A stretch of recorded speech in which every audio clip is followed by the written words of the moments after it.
Eu lembro como se fosse hoje, após esse jogo que eu fiz pra você, eu falei, eu sei as suas entidades. Sim. Lembra disso? Lembro.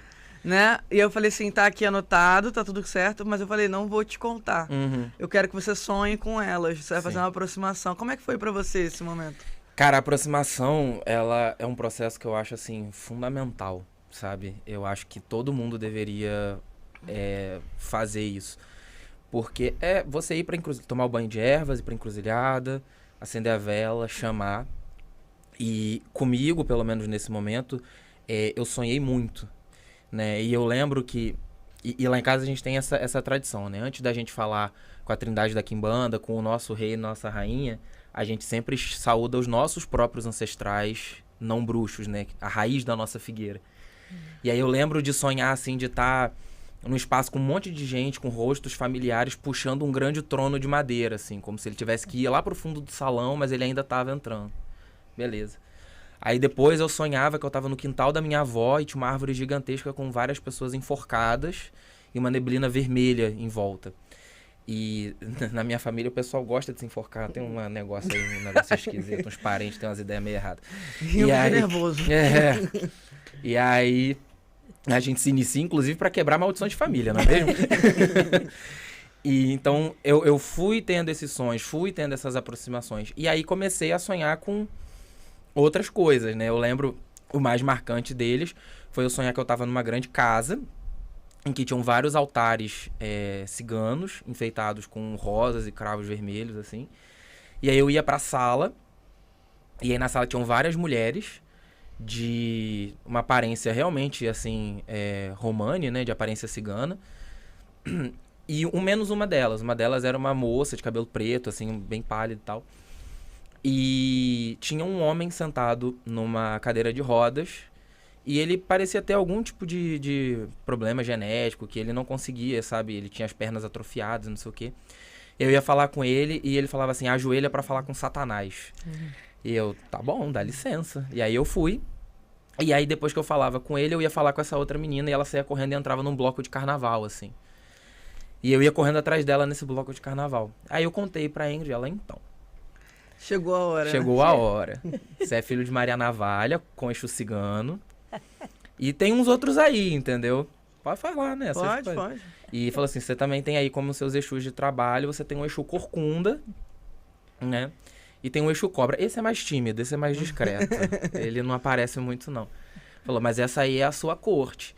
E eu acho que o fato disso ter vindo, dessa validação ter vindo a partir da experiência, isso constrói uma força interna, assim, tipo, cara, eu realmente vivi isso realmente se apresentou pra mim, sabe? Porque, sei lá, foi a minha caminhada, eu tenho muito orgulho dela.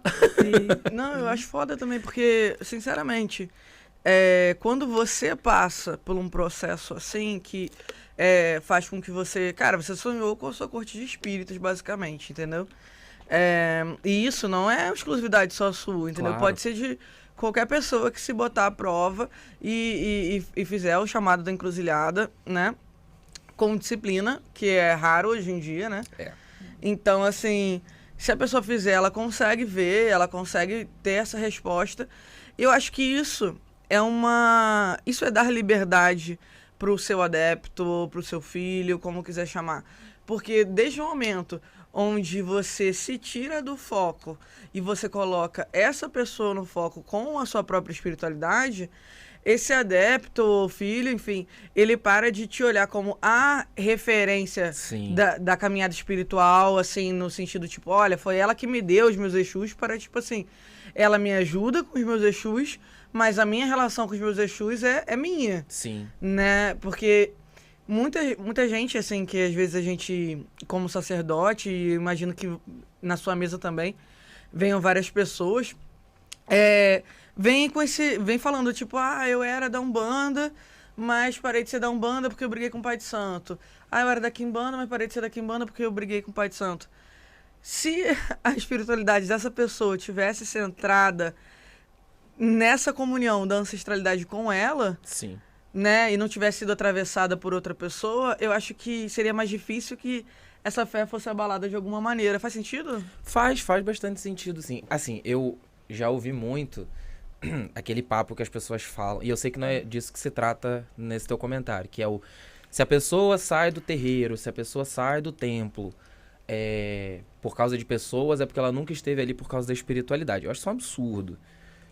O sacerdote que diz isso, ele acha que só dentro do terreiro dele existe espiritualidade. Não é assim que a vida funciona.